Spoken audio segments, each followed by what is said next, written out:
Lahore high court में आज नैब की दरखास्त थी कि मरीम नवाज साहिबा की ज़मानत को फौरी तौर पर मनसूख किया जाए क्योंकि वो इदारों पर हमले कर रही हैं, गलत फ़ायदा उठा रही हैं ज़मानत का और ताउन भी नहीं कर रही। जिन केसेस में उनको बुलाया जाता है, बुलाया गया तो वहाँ पर हमला हो गया। अब फौरी तौर पर तो ज़मानत मनसूखी की दरखास्त नैब की ये मुस्तरद हो गई, लेकिन 7 अप्रैल को जवाब तलब कर लिया गया है मरीम नवाज साहिबा से और एक एक पॉइंट पर। दूसरी तरफ मरीम नवाज साहिबा मैदान में आ गई। उन्होंने कहा मैं डरती नहीं हूँ, मैं मुल्क से जाऊँगी नहीं जब तक इमरान खान हट नहीं जाते। इसका मतलब है कि वो जाने के लिए तैयार हैं, लेकिन शर्त है कि इमरान खान साहब को पहले हटाया जाए। पहले मैं 2 दफ़ा जेल जा चुकी हूँ, तीसरी दफ़ा जाने से नहीं डरती। ये डरे हुए हैं, खौफजदा हैं, नैब आलाकार बना हुआ है, पता लग गया ये आज़ाद नहीं है, ये सब कुछ कहा गया।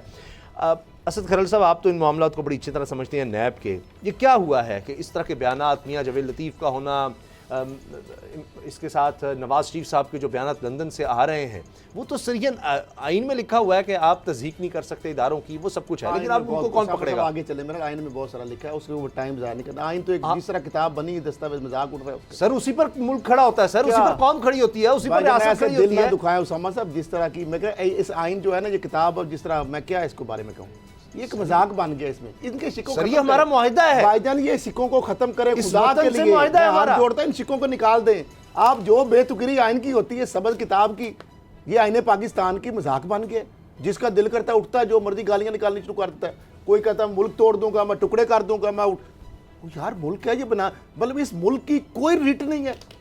कोई बंदे का बंदा किसी को बात करे, बंदा उसके गले लग जाता है।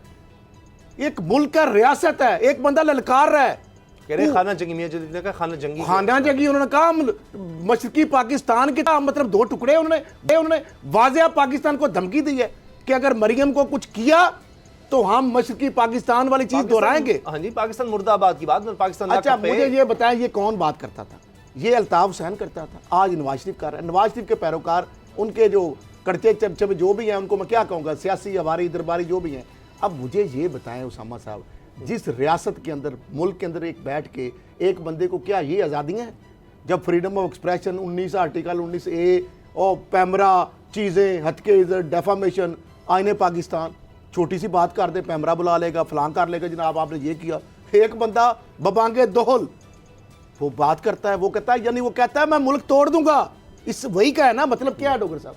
नहीं, लेकिन उन्होंने कहा मैं माफ़ी भी नहीं मांगूंगा, पहले माफ़ी मांगी जाए जो कुछ मुल्क के साथ हुआ है। जवेद लतीफ साहब ने माफी भी नहीं मांगी इस बात पर, ना वो कह रहे हैं। तो मैं इसके फांसी लगानी लगा, इस आइन को ठप के रख दें और इन्ना लिल्लाह व इन्ना इलैहि राजिऊन पढ़ लें। नहीं सर, इस आइन की वजह से हम सारे, कौन सा आइन भाई? मुल्क सर, और जब अमलदारी नहीं होगी उसामा साहब, मैं इस आइन को क्या करूं? इसको मुकद्दस किताब को ना, इसको फ्रेम करा के रख लें। हुकूमत है, यहाँ पे एक रियासत है और एक बंदा ललकार रहा है, यानी ये तो मोदी इस तरह की बात नहीं कर सकता। उसने बात की थी कि हाँ हमने 2 टुकड़ों में किरदार अदा किया, मुक्ति बानी। यहाँ तो मुक्ति बानी पाकिस्तान में एक आइन के अंदर हलफ उठाने वाले बने हुए अक्लमंदी दिखाई है। उन्होंने कहा नहीं, पाकिस्तान जिंदाबाद, और अब भी और हमेशा हम जिंदाबाद का करेंगे। लेकिन हुब्बुल वतनी पर आप सवाल नहीं उठा सकते। हम तो सर्टिफिकेट दे, मैं तो गद्दारी का सर्टिफिकेट बांटने के खिलाफ उसामा साहब, लेकिन ये हुब्बुल वतनी अगर है तो आपको मुबारक हो। क्या ग्राउंड बनती है? अच्छा मुझे बताएं, ग्राउंड क्या बनती है? नैब के अंदर एक प्रोसीडिंग थी मरियम नवाज के केस की।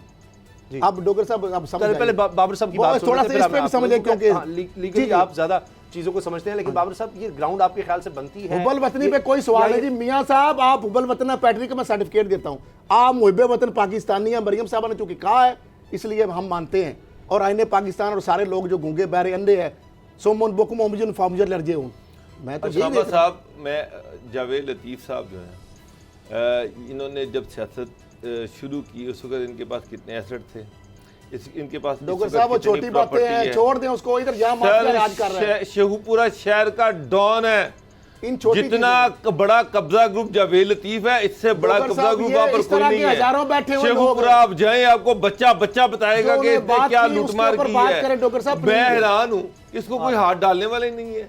ये गवर्नमेंट जो है, ये इसको हाथ ही नहीं डाल सकती। इतने इसने कब्जे किए, अरबों रुपए की जायदाद है जिसकी वालदा के नाम नैब सोया पड़ा हुआ है। तो जब ऐसे लोग जिन्होंने अरबों खरबों रुपया कमा लिया, का डोगर साहब मामला है, यहाँ आईने पाकिस्तान का मामला, एक बंदा थ्रेट दे रहा है रियासत को, स्टेट को, अब मैं इसके टुकड़े कर दूंगा। सपोर्ट मिल रही है, वो जमहूरियत के लंबरदार बन गए हैं। ये मरियम साहबा को गिरफ्तार आप करेंगे तो यही होगा। अभी तो गिरफ्तारी नहीं हुई, अभी ड्रामा हो रहा है, ये नैब ड्रामा भी हो रहा है, ड्रामा हो रहा है। अब 17 मार्च को अकरम दुरानी को बुला लिया। अच्छा, 17 नायब रावलपिंडी जी उनको तलब कर लिया जी, अकरम दुरानी साहब को।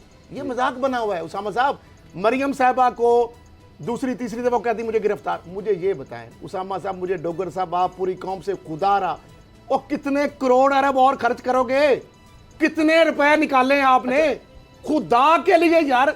ये क्या तमाशा लगाया हुआ आपने? अच्छा, अब बाबर साहब मुझे आपने बताएं, ट्रक की बत्ती के पीछे लगाया हुआ है। मुझे बताएं वो 200 अरब डॉलर आपने लाना था, वो किधर है? वो आपने नवाज शरीफ के पार्कलैंड फ्लैट्स अटैच कराने थे, वो किधर है? हालांकि अल तौफीक में फिर आपने ये 1444 कनाल मरियम साहबा की जमीन रिट्रीव करनी थी, जिसकी लंदन तो क्या पाकिस्तान में भी एक कनाल जमीन नहीं थी, 1444 निकल आई। आप अरबों रुपए की टीटीज आई, 7 अरब के यार। वो मुश्ताक चिन्नी, वो सलमान अब्बासी, वो दादी पता नहीं क्या, वो वक्का जो कैश बॉय, हमजा शबाज, नुसरत शबाज, एक ईंट 96 आज की बनी है मनी लॉन्ड्रिंग के पैसे। 1 रुपया आपने लाया। नैब भी अपना मजाक उड़वा रही है खरल साहब। आज जज साहबा ने पूछा कि जी चार्ज क्या, उन्होंने जब सारे चार्ज लगाए उन्होंने कहा ये तो 6 महीने से हो रहा है। आप 6 महीने से कहाँ सोए हुए थे, कहाँ पर थे?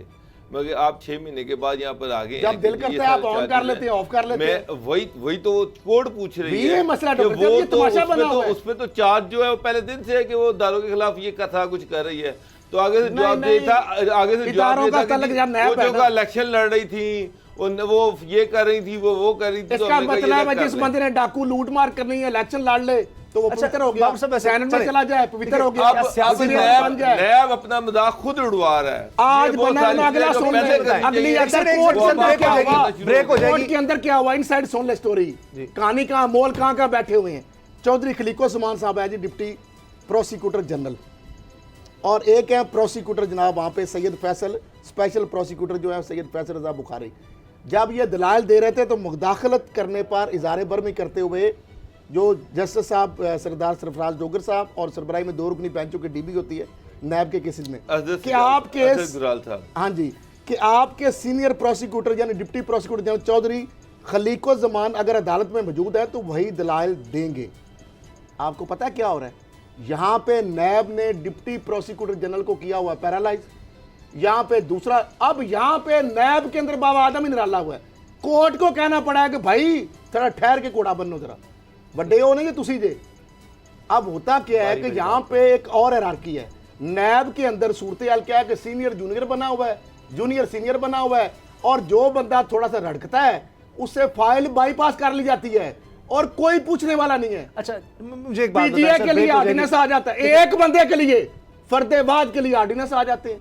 ठीक है, मुझे बताएं क्या सियासी तौर पर आपको मुबारक हो ये दायरा, ये रियासत और ये आइन और कानून। देखिए आइन इजाजत देता है, हर शख्स को इजाजत है। क्या एक बंदे के लिए ऑर्डिनेंस जारी कर देंगे? नहीं वो नहीं, लेकिन मैं मेरा सवाल सुनिए कि और डिप्टी प्रोसिक्यूटर जनरल को पूछे ना और फाइल हेडक्वार्टर में चली जाए, नीचे वाला बंदा भेज दे। मैं किसी पे मुझे जो सैयद फैसल रजा बुखारी नो डाउट उनकी काबिलियत में मुझे कोई शक नहीं, ब्रेक हो जाएगी, लेकिन एक सवाल तरीकाकार होता है, कैसओपी होता है। अच्छा, कल पीडीएम में ये बात भी होनी है कि हमारे पास फोन कॉल्स हैं, डाटा है, नाम है, कौन कॉन्फ्रेंस हो रहा था यूसुफ रजा गिलानी के इलेक्शन में, कौन सारा हुआ, हम उनके नाम ले देंगे। अभी रियासती इदारों के लोगों का बड़ा अहम बात, ये डिस्कशन हो रही है। कौन कह रहा है? अगर ये छोटा डॉक्टर साहब सवाल यही मेरा भी सर ब्रेक हो जाएगी। क्या ये सवाल अगर कोई बंदा उठाता है तो एफआईआर नैब को, पुलिस को, इंतजामिया को, कोर्ट को नहीं हो पाता ना? लाएं जी सर, लाएं निकाले।